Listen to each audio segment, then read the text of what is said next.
প্রিয় দর্শক, আসসালামু আলাইকুম। আজকে কথা বলবো বা আমরা আজকে তৈরি করব আহ, মুরগি ফ্রাই, যেটাকে অনেকটা ব্রোস্ট স্টাইলও বলতে পারি আমরা।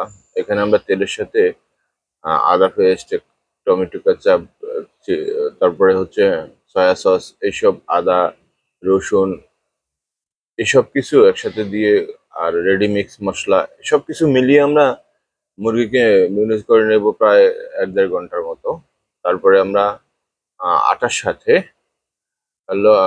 লবণ, তারপরে গোলমরিচের গুঁড়ো, তারপরে সামান্য লাল মরিচের গুঁড়ো, সামান্য ঝাল হবার জন্য হালকা লাল মরিচের গুঁড়ো আবার ব্যবহার করব। এসব ব্যবহার করে কোটিং করে তেলে ভেজে নিলেই হয়ে যাবে আমাদের রোস্ট।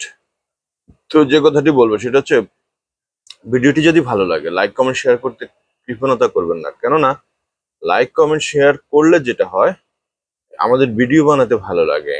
আর হ্যাঁ, আপনি তো হাত দিয়ে একটা চাপ দেবেন। আর হ্যাঁ, সাবস্ক্রাইব করতে কিন্তু ভুলবেন না। এতে হয়তো আপনার ভালো নাও লাগতে পারে, কিন্তু আমার তো উপকার হবে না। আপনি সাবস্ক্রাইব করলে আমার তো একজন সাবস্ক্রাইবার বাড়বে।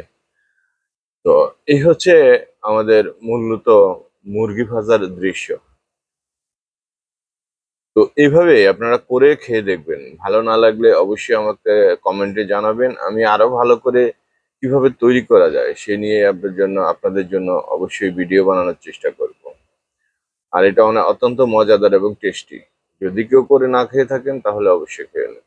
এখানে আমি আরো একটি রেসিপি দেখাচ্ছি। আপনি এখানে মুরগির বুকের মাংস নিয়ে নেবেন, নিয়ে সেখানে লবণ দিবেন, সয়া সস দেবেন, তারপরে টমেটো পেস্ট দেবেন, মরিচের গুঁড়ো দেবেন, তারপরে এখানে হচ্ছে রসুন পাউডার আর আদা পেস্ট।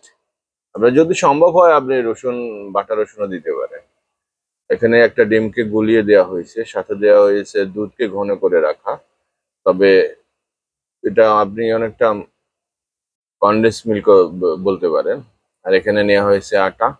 আটার মধ্যে কালো গোলমরিচের গুঁড়ো, সামান্য একটু চিনি, সামান্য একটু তিল, লাল মরিচের গুঁড়ো, তারপরে হচ্ছে কাস্তুরি মেথি। এসব মিলিয়ে, কাস্তুরি মেথি অনেকটা দেশে পাওয়া যায় না, আপনি অন্যভাবে হয়তো চেষ্টা করে নিতে পারেন। ময়দার মধ্যে ডুবিয়ে ভালো করে লাগিয়ে তেলে ভেজে নিলেই হয়ে যাবে আমাদের মুরগির অন্যরকম আরো একটি ফ্রাই। অবশ্য এর আগে যেটা আমরা দেখিয়েছি সেখানে হাড় ছিল, এখানে কিন্তু হাড় নেই। আপনি এই রেসিপিটা হাড় ছাড়া করতে হবে। ভিডিওটি ভালো লাগে লাইক কমেন্ট শেয়ার করতে ভুলবেন না। বিদায় নিচ্ছি, আসসালামু আলাইকুম।